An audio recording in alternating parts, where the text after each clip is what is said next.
السلام علیکم ورحمۃ اللہ وبرکاتہ۔ دوستو، ہمارا channel all rounder Rajput subscribe کریں، لائک کریں، شیئر کریں۔ ایک رات تہہ خانے کی محفل میں ایک صلیبی جاسوس نے سرائے کے مالک سے کہا، ہم ان دو لڑکیوں سے اکتا گئے ہیں، کوئی نئی چیز لاؤ۔ شہر اور دوسری رقاصہ بھی وہاں تھی۔ دوسری رقاصہ کو تو افسوس ہوا ہوگا، شہر کو امید کی ایک کرن نظر آئی۔ سرائے کے مالک نے کہا کہ صلاح الدین ایوبی نے ایک فضا پیدا کر دی ہے کہ اب دمشق میں کوئی رقاصہ یا کوئی نئی چیز نہیں مل سکے گی۔ مل کیوں نہیں سکے گی؟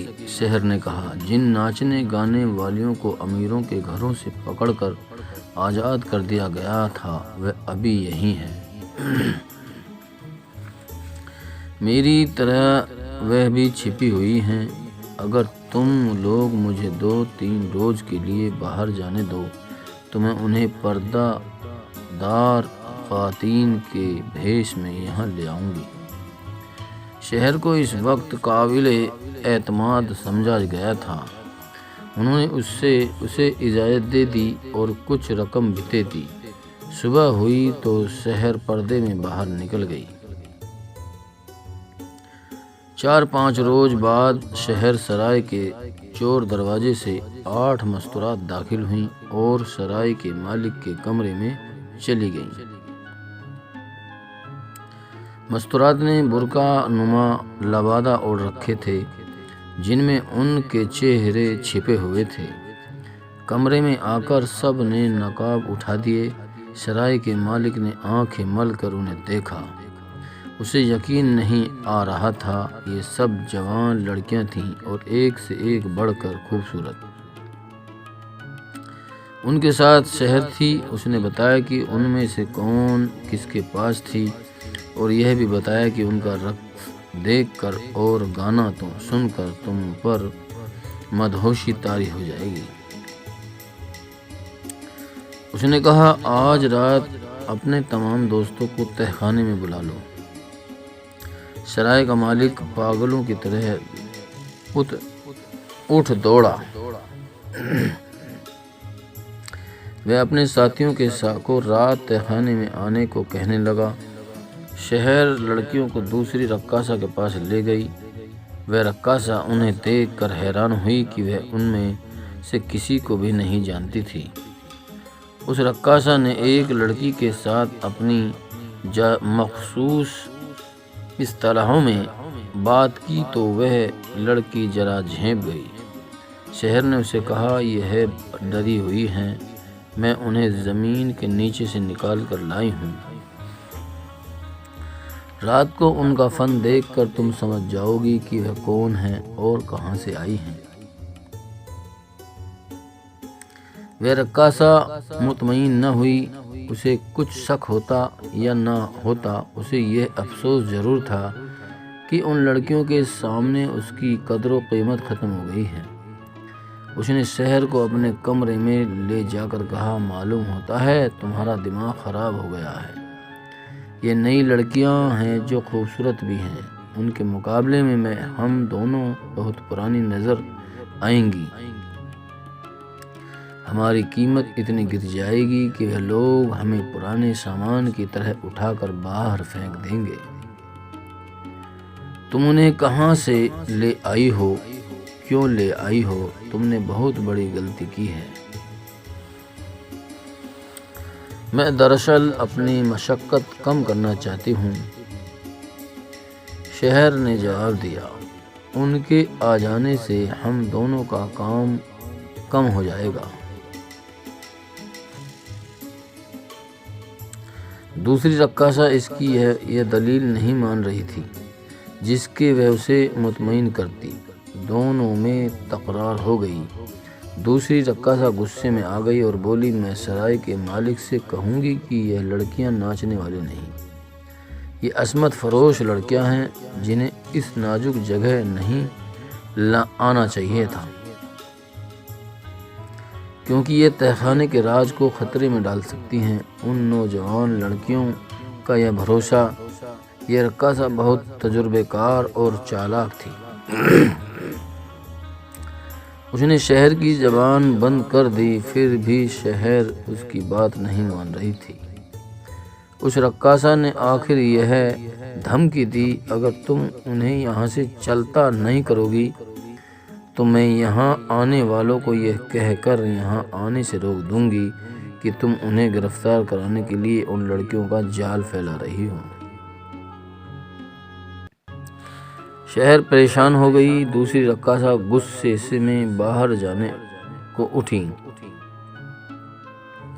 اور دروازے کی طرف چلی۔ شہر نے بڑی پھرتی سے اپنی قمیض کے نیچے ہاتھ ڈال کر اور کمر بند سے خنجر نکال کر دوسری رقاصہ کی پیٹھ میں گھونپ دیا۔ وہ زخم کھا کر گھومی تو شہر نے خنجر اس کے دل میں ڈال دیا اور دانت پیس کر کہا، میں تمہیں قتل نہیں کرنا چاہتی تھی، بدبخت، تجھے بھی میرے ہی ہاتھوں مرنا تھا۔ اس نے اسی کے کپڑوں سے خنجر صاف کیا، رقاصہ کی لاش پر اس کے پلنگ سے بستر اٹھا کر پھینک دیا اور دروازہ باہر سے بند کر کے اپنے کمرے میں چلی گئی۔ اپنے خون آلود کپڑے بدلے اور خنجر کمر بند میں اڑیس کر قمیض کے نیچے چھپا دیا۔ رات سرائے کے مالک کے علاوہ 6 آدمی تہہ خانے کے اس کمرے میں آئے جہاں رقص اور شراب کا دور چل رہا تھا۔ سرائے کے مالک نے شہر سے دوسری رقاصہ کے متعلق پوچھا تو شہر نے نفرت کے لہجے میں کہا، وہ ان لڑکیوں کو دیکھ کر جل بھن گئی ہے، وہ اپنے آپ کو ان سب سے زیادہ حسین سمجھتی ہے۔ آج رات وہ یہاں نہ ہی آئے تو اچھا ہے، محفل کے رنگ میں بھنگ ڈالے گی۔ لعنت بھیجو، سرائے کے مالک نے کہا، کل اس سے نپٹ لوں گا، اسے پڑی رہنے دو، وہ اپنے کمرے میں ہے۔ شہر نے ان 6 آدمیوں سے کہا، ان لڑکیوں کے پاس اچھے کپڑے نہیں ہیں،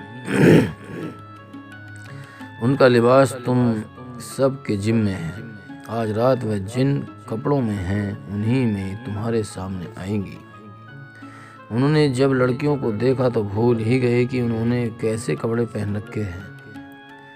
لڑکیاں چہروں سے پیشےور ناچنے والیاں لگتی ہی نہیں تھیں، ان کے چہرے تر و تازہ اور معصوم تھے، ان کے بالوں کو بھی نہیں سجایا گیا تھا، ان کی کوئی حرکت ظاہر نہیں کرتی تھی کہ یہ پیشےور ہیں، ان کا اندازہ سیدھا سادہ تھا۔ شہر نے انہیں کہا کہ اپنے مہمانوں کو شراب پیش کرو۔ وہ جب شرائیوں سے پیالوں میں شراب اڑیلنے لگیں تو ایک آدمی نے ایک لڑکی کو چھیڑا، لڑکی بدک کر پیچھے ہٹ گئی، اس کا چہرہ لال سرخ ہو گیا۔ شہر اس آدمی نے کہا، انہیں کہاں سے لائی ہو، یہ کس کے پاس تھی؟ شہر نے کہکا لگایا اور بولی، اپنا فن بھول گئی ہے، یہ صلاح الدین ایوبی کا خوف ہے جو ان سب پر طاری ہے، ابھی کھل جائیں گی۔ صلاح الدین ایوبی ایک نے تنزانیہ کہا، ہمارے جال میں وہ اب آیا ہے، ہم اسے اسی کے امیروں اور سالاروں سے مروائیں گے۔ اس نے اپنے ایک ساتھی کندھے پر ہاتھ رکھ کر مار کر کہا، اس کا خنجر صلاح الدین ایوبی کے خون کا پیاسا ہے۔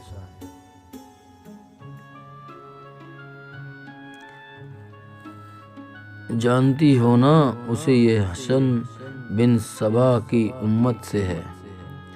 فدائی، اس نے ایک لڑکی کے گال پر ہلکی سخت تھپکی دے کر کہا، ایوبی کا خوف دل سے اتار دو، وہ چند دنوں کا مہمان ہے۔ تھوڑی سی دیر بعد شراب رنگ دکھانے لگی اور رقص کی فرمائش ہوئی، لڑکیاں سرائیوں اور پیالوں کو ادھر ادھر کرتی اور بھرتی ان 6 آدمیوں کے پیچھے ہو گئیں۔ اچانک سب نے قمیضوں کے نیچے ہاتھ ڈالے، خنجر نکالے، شہر نے بھی خنجر نکال لیا۔ اس نے سرائے کے مالک پر وار کیا اور دوسریوں نے 6 آدمیوں کو پے در پہ وار کر کے لڑکا دیا۔ کسی کو بھی سنبھلنے کی مہلت نہ ملی۔ شہر ہر ایک پر داؤ وار کیے جا رہی تھی جیسے پاگل ہو۔ اس نے انتقام لے لیا۔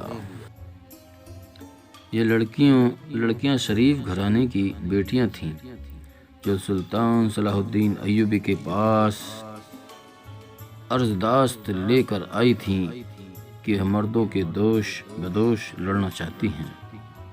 انہوں نے شہر کو ایک غریب گھرانے سے برآمد کیا تھا۔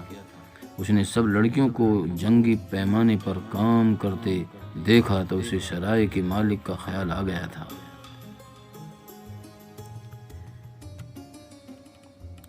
اس نے لڑکیوں کو بتا دیا تھا کہ سرائے کا تہخانہ جاسوسوں اور تخریب کاروں کا اڈا ہے۔ وہ ان لڑکیوں کی مدد سے انہیں پکڑوانا چاہتی تھی، مگر وہاں گئی تو سرائے کے مالک نے اس کا باہر نکلنا بند کر دیا۔ جاسوسوں کی اس فرمائش پر کہ نئی لڑکیاں لاؤ اسے موقع مل گیا۔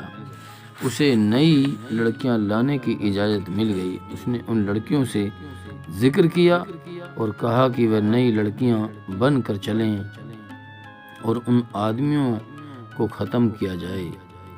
لڑکیاں تیار ہو گئیں۔ انہوں نے اسکیم بنائی اور اس کے ساتھ چلی گئیں۔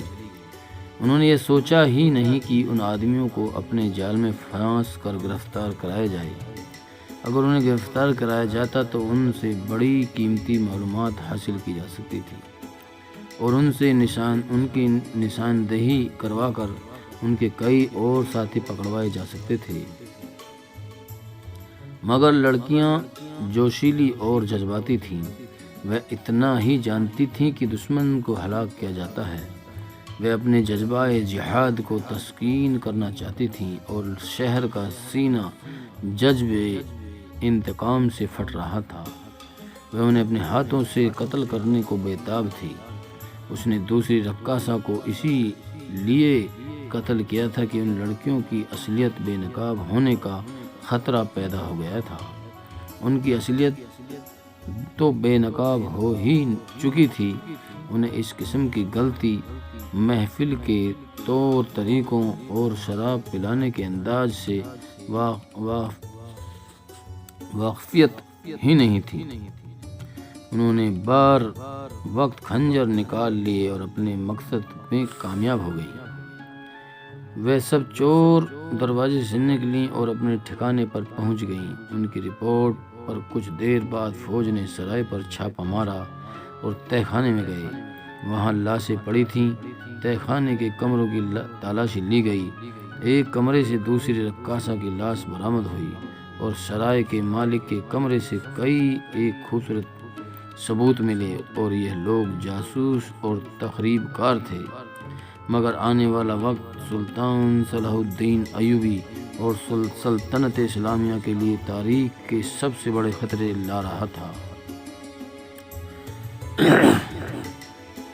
اور سلطان صلاح الدین ایوبی دن رات جنگی منصوبہ بندی اور فوج کی ٹریننگ میں مصروف رہتا تھا۔